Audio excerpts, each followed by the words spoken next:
Hey, how's it going? It's Ollie here. So, had a lot of fun on yesterday's product research masterclass. I hope you were there. I hope you enjoyed it. And yeah, we got loads of good feedback. Tons of people showed up. And I think some of you got a lot more clarity on how to find products. Now, if you missed it or you're still not sure how to find private label products and niches and how to do product research, make sure you go to the group, the Facebook group, Ollie's e-commerce Q&A group, and go to the announcements at the top of the page and you'll see some resources to help you get clear on how to find hot products. So today we've got some great questions from quite a few people, and a couple of these questions revolve around Amazon Australia, which is awesome. There's a lot of people realizing that Amazon is open in Australia recently. You can sell on the platform now, and it's starting to grow and gain popularity. So Dale Jackman asks, what is your opinion on relation to using Amazon in Australia for an e-commerce business? So here's the thing about Amazon Australia, right? It's a new marketplace.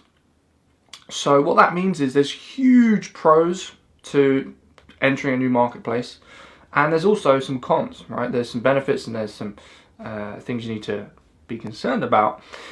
For example, early adopters in any new marketplace have the opportunity to establish themselves in that marketplace. Right, so you get the chance to be one of the private label sellers in Amazon Australia who has been there from the start. And if you start to gather sales and reviews on your products now, then customers will go to you in future because you have way more reviews, way more social proof on your products, compared to all the other new sellers that come into the marketplace in a couple of years' time. So there's a lot of opportunity there. I mean, you will probably be able to enter niches with products, without adding too much value with your product because there's less competition, and you will make sales. Like if you look at it, say maybe 8 years ago, Amazon America, right, Amazon USA, it was easier to launch a private label product. I mean, you could pretty much just slap a private label on anything, chuck it on Amazon. As long as there was a bit of demand, you could get some sales and you could have a great margin. And then what happened, obviously, is people started to see this as an opportunity. So loads of people entered the marketplace, and then the prices started to drop as the price wars started to happen, right? Like in any economy, this happens. When there's a big margin, sooner or later it gets reduced just because people spot the opportunity. And now we're at the point where you have to add a lot of value to the marketplace because there's a lot of people competing, and you have to do something different to the other sellers. And obviously, still a big opportunity, but in Australia you don't have that challenge yet. So that could be a really big pro towards selling on the platform. However, there might not be too much signs of demand on the Australian platform right now. So what you'd probably have to do is go to the US, see which products are doing well in the US, and then mimic that in Australia. And you could test those products in Australia and see what performs. The only risk that you have is big brands coming in and competing directly with you once they start to get their products on to the Amazon marketplace. So it might be worth having a look, before you launch a product, having a look outside of Amazon, maybe just Googling and seeing if within that niche you want to sell, are there any big brands in Australia which might just all of a sudden come onto Amazon, compete directly with you, and obviously they're going to be a little bit tough to compete with because people already trust these brands. If you can avoid those pitfalls and apply the same stuff that American Amazon sellers are using, then Australia could be an unbelievably powerful marketplace to get started on.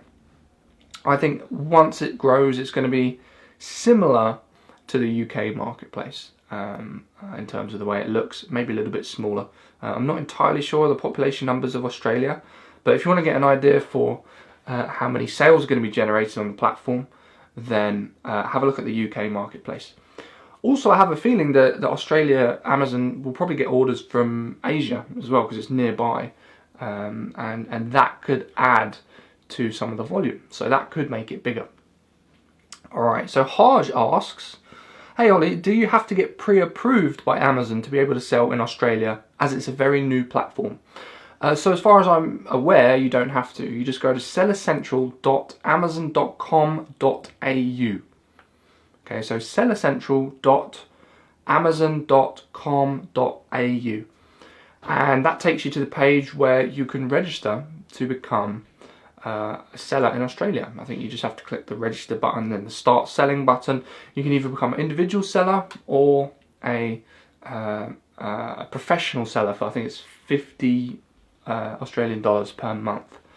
You can get started. It looks to me like there's no pre-approved stuff going on just yet.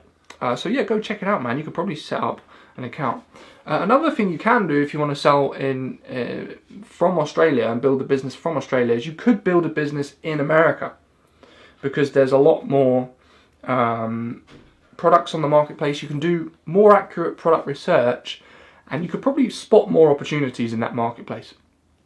So it might be worth doing that. I mean, you have to make the decision. Do you want to try Australia or do you want to try America?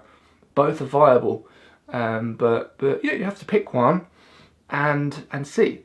One thing you can do is sell product very well in America, and if it's selling very well, you could also sell it in Australia, and you could sell it on both platforms and get the revenue from both platforms. So that's another option that you have. Sergio asks, to sell well in private label, do you have to use FBA? Do you have to use Amazon FBA? Great question, Sergio. So the simple answer is no. Actually, you don't have to use FBA at all. There's several other things you can do. You can sell on Amazon, and you could use merchant fulfilled. So, you know, if you have a cheaper way of fulfilling products to customers without using FBA, right? If you found a way that you can get products sent to customers outside of FBA, then you should probably do that, because you will save money, you will get better margins, and you'll be more competitive, right? Because when you've got better margins, you can be more aggressive with your marketing. You can grow your business faster because you have more cash in the bank. And you know, if you can save money by not doing FBA, then it's a good idea. So you have that option. You can do it with merchant fulfilled.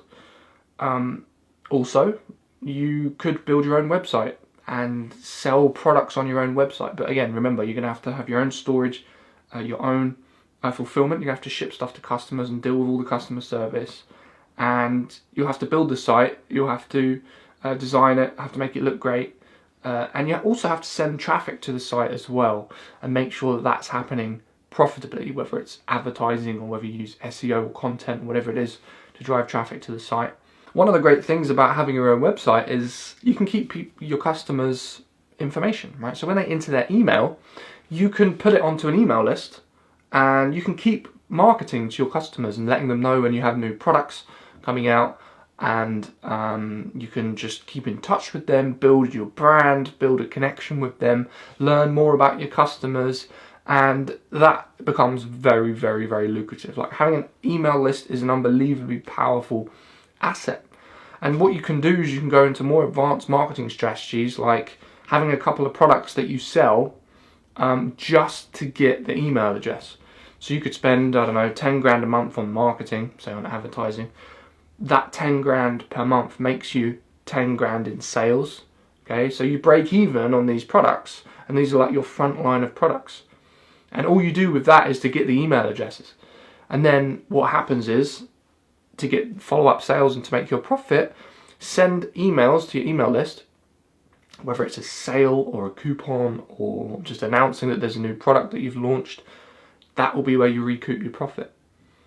Right, this is how a lot of e-commerce stores actually drive traffic to their websites and make money. They break even on a few products, just a really good deal, and then they will market to their list and make the profit with the follow-up sales that the customers buy after the initial ones. Then you have more options. You can do like subscription services. You can do, there's so much more you can do when you have your own website. However, it adds a lot of complexity to your business. I mean, you need to be able to engineer all this stuff. You have to split test everything. You have to fulfill all your own products, and it can be a logistical nightmare. So before you decide not to use FBA, make sure you're clear on why you're doing it, and make sure you can, right? And make a clear decision. I mean, what you could do is just use FBA in the beginning just to get started and test stuff to see if the products will actually sell. If it will, then go to all the trouble of building your own website and stuff.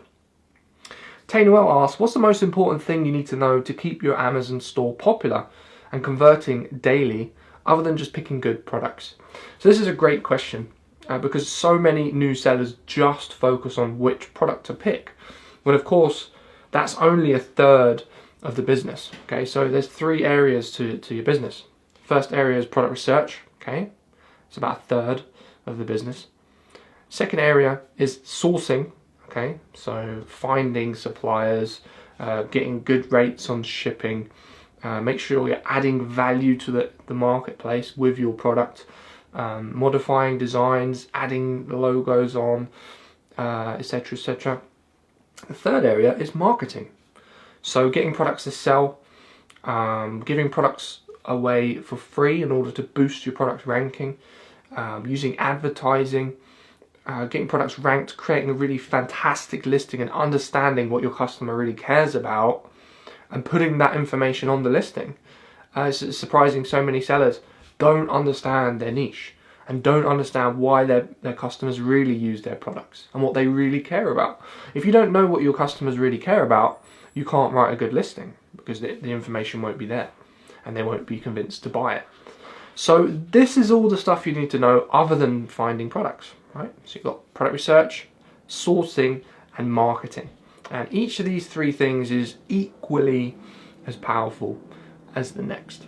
And then you have all the other stuff that is as important within those 3 things, such as inventory management, right? You don't want to run out of stock, so you have to make sure you time your shipments properly, so the next shipment is coming in before your stock's going to run out. You have to make sure your communication with suppliers is good. You have to make sure you're not running at a loss. Or a lot of sellers end up selling a lot of stock, making a lot of revenue, but their profit margins disappear and they go into the red. So managing your finances and your margins and your profits, all of this stuff is super important, and that will determine whether your business is successful and you're getting loads of sales or whether it starts to tank, right? So lots of stuff to think about. This is why it's helpful to be following some kind of system, proven system, and get some help as you grow your business, because there's just a lot of stuff that you need to keep track of.